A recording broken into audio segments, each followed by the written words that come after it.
नमस्कार सभी प्यारे मित्रों को। अभी आरपीएससी फर्स्ट ग्रेड की फाइनल आंसर की आने के बाद आज हम डिस्कशन करेंगे कि जो फाइनल कट ऑफ है वो कितनी रहने वाली है, उस पर क्या क्या जो फैक्टर है वो फाइनल कट ऑफ को प्रभावित करेंगे।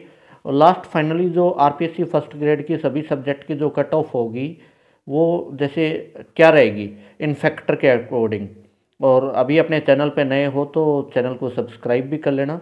तो इसमें देखते हैं, इसी कड़ी में सबसे पहले अपने देखते हैं प्रभावित करने वाले कारक कौन कौन से हैं। तो यानी आरपीएससी फर्स्ट ग्रेड है तो आरपीएससी फर्स्ट ग्रेड के अंदर सबसे पहले अपने को पता है जैसे डिलीटेड क्वेश्चन है, तो क्वेश्चन डिलीटेड क्वेश्चन है ये सबसे ज़्यादा प्रभावित करेंगे। क्योंकि जैसे अपने जीके के अंदर देखें तो जीके के अंदर भी क्वेश्चन जैसे फर्स्ट पेपर में भी डिलीटेड हुए हैं, और जो सेकंड पेपर अपने देखते हैं तो सेकंड पेपर में सबसे ज़्यादा जो डिलीटेड क्वेश्चन है वो जैसे हिंदी के अंदर 9% डिलीटेड हुए हैं, केमिस्ट्री में जैसे 7% के लगभग डिलीटेड हुए हैं। तो ये सभी फैक्टर हैं, ये प्रभावित करेंगे फाइनल आंसर की को। यानी जो पहले अप जा रही थी आंसर की, यानी अब वो डाउन आएगी। क्यों? क्योंकि क्वेश्चन डिलीटेड हुए हैं तो नो यानी क्वेश्चन डिलीटेड का असर पड़ता है किस पे? आंसर की पे। फिर एक सेकंड पॉइंट से आता है जैसे मिनिमम पासिंग मार्क है वो जैसे अपने जनरल और ओबीसी के लिए तो जैसे 40% है, फर्स्ट पे इसमें SC ST है इसमें 35% है। तो ये भी एक अनोदर गेम चेंजर पॉइंट साबित होगा जो कि अपने फर्स्ट ग्रेड की जो आंसर की है उसको प्रभावित करेगा। यानी एक तो डिलीटेड क्वेश्चन प्रभावित करेंगे, सेकंड मिनिमम पासिंग मार्क वाला जो क्राइटेरिया ये काफ़ी प्रभावित करेगा। कि इससे पहले जो कंप्यूटर शिक्षक की भर्ती हुई थी उसमें आप सभी को पता है कि सीटें खाली रह गई थी, कि जो लोग थे उनको मिनिमम पासिंग मार्क थे यानी 40%, वो क्वालिफाई भी नहीं हो पाए तो उसमें भी सीटें खाली रह गई थी। तो ये जो मार्केट में चर्चाएं हैं कि आंसर की हाई रहेगी, कट ऑफ हाई रहेगी, यानी जो कट ऑफ हाई रहेगी वो बिल्कुल निरर्थक चर्चाएं हैं कि कट ऑफ हाई रहेगी। 40% के रूल के बाद कट ऑफ कोई चांसेस नहीं है कि कट ऑफ हाई रह पाए एक या दो सब्जेक्ट को छोड़ के। वो अपवाद स्वरूप एक या दो सब्जेक्ट है जिनमें हाई रह सकती है, बाकी कट ऑफ कम ही रहने के चांसेज हैं।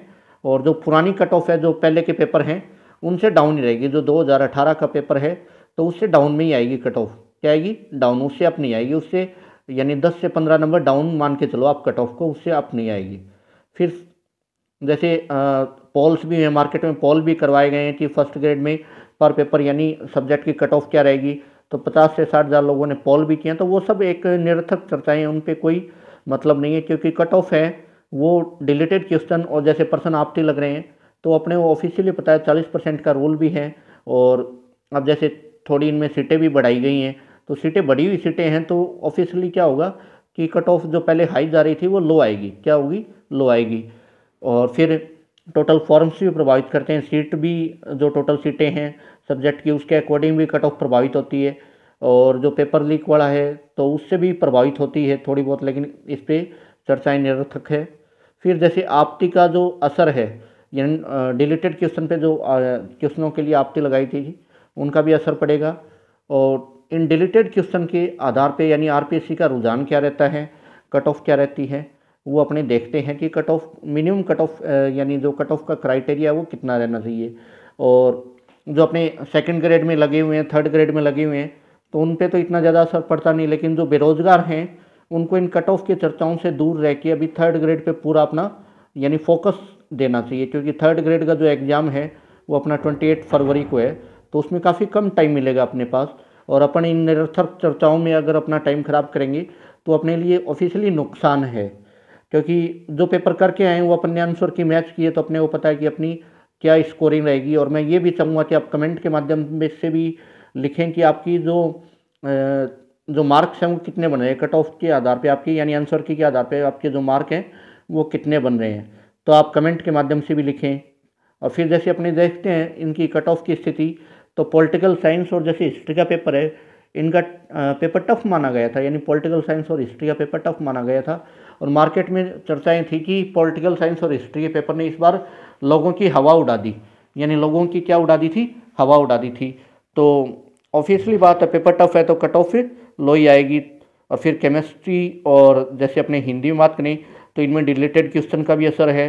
तो इस आधार पे जैसे एक नॉर्मल अनुमानित कट ऑफ है, यानी अपन ने एक अनुमान लगाया है, बाकी तो आरपीएससी क्या डिसाइड करती है वो उस पर निर्भर करेगा। लेकिन ये एक अनुमानित है कि बाकी तो आरपीएससी पे डिपेंड करेगा। तो इसमें देखते हैं जैसे अपने हिंदी, तो हिंदी में सीटों के आधार पे जो कट ऑफ है जनरल की वो अपनी 270 से 280 के मध्य रहेगी। फिर हिस्ट्री में अपने देखते हैं कि हिस्ट्री में पेपर जो टफ था उसका असर आएगा, तो उस आधार पे अपने कट ऑफ मान सकते हैं कि 240 से 250 के लमसम। और फिर जैसे पॉलिटिकल साइंस ये भी टफेस्ट पेपर था, तो इसके अपने मान सकते हैं कि 245 से 255 के आसपास। फिर बायोलॉजी है, तो बायोलॉजी में तो बायोलॉजी वाले जो साइंस के स्टूडेंट हैं उनके फर्स्ट पेपर में तो वैसे ही तोते उड़े हुए होते हैं, यानी उनको जो फर्स्ट जीके वाला पेपर होता है वो कला सेंस करती वगैरह उनको कम ही आते हैं, तो उनके लिए जो फर्स्ट पेपर उसमें 40% भी काफ़ी मुश्किल हो जाएंगे। तो इस आधार पे उन पे भी कट ऑफ का असर आएगा, यानी उनकी जो कट ऑफ है वो 255 से 265 तक ही रहेगी। केमिस्ट्री का पेपर थोड़ा ऑफिशियली ईजी था, तो उसकी कट ऑफ 290 से 300 के मध्य रह सकती है। फिजिक्स की कट ऑफ 245 से 255 के आसपास। ज्योग्राफी की कट ऑफ 275 से 285 के आसपास। और जो अपना इंग्लिश है, इंग्लिश की कट ऑफ 305 से 310 के बीच में। संस्कृत की कट ऑफ 295 से 305 के आसपास। और मैथ्स की कट ऑफ 240 से 250 के आसपास। ये एक अनुमानित कट ऑफ है जो फाइनल आंसर की आने के बाद एनालिसिस करके सभी प्रकार के जैसे पेपर्स हैं, जो पुराने पेपर्स हैं और जो अभी आंसर की है, तो आंसर की का एनालिसिस, डिलीटेड क्वेश्चन का एनालिसिस और जो आपतियों के आधार पे, सीट के आधार पे एक अपन ने एक अनुमानित कट ऑफ लगाई है। बाकी तो जो आरपीएससी डिसाइड करेगी वही फाइनल कट ऑफ रहेगी। और आपके जितने भी जो मार्क्स आए हैं वो आप कमेंट के माध्यम से अपने लिखें। और जितने भी जो बेरोजगार साथी हैं जिनके फर्स्ट ग्रेड में कम नंबर आए हैं, तो अपने हौसले को कमज़ोर मत होने दें, क्योंकि हौसला नहीं टूटना चाहिए। ये भर्तियाँ आती रहती जाती रहती हैं, अपने हौसले को मत टूटने दो, क्योंकि जब तक जान है तब तक जहान है। अभी अपने रिट का अपने सामने बहुत बेहतरीन ऑप्शन है कि 48,000 वैकेंसी है। और बम्पर एक प्रकार से मेले वाली भर्ती होती है ना, जैसे मेला होता है तो मेले के समान भर्ती है रिट वाली।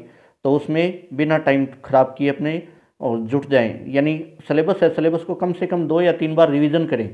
यानी सिलेबस को 2 या 3 बार रिवीजन करोगे तो इजी वे में आप रिट निकाल लोगे, क्योंकि रिट में जैसे फर्स्ट लेवल है तो उसमें लगभग 10 सीटों के बीच में कंपटीशन है, यानी 10 कैंडिडेट के बीच में। और जो सेकंड लेवल है उसमें 22 से और 25 यानी कैंडिडेट के बीच में कंपटीशन है। तो इतना ज़्यादा टफ कंपटीशन नहीं है, बस आपको थोड़ा सा प्रिपेयर होना पड़ेगा अच्छे से। एक बार अपने आप को यानी री एनर्जेटिक करो, अच्छे से तैयारी करो और 3 या 4 बार सिलेबस को एक बार अपनी आँखों के आगे से निकाल लो और इजी वे में सिलेक्शन हो जाएगा। और अभी तक अपने चैनल पे नए हो तो चैनल को लाइक, शेयर और सब्सक्राइब भी ज़रूर कीजिए। और अपने जितने भी जो मार्क्स आए हैं वो कमेंट के माध्यम से ज़रूर लिखिए। थैंक यू, धन्यवाद।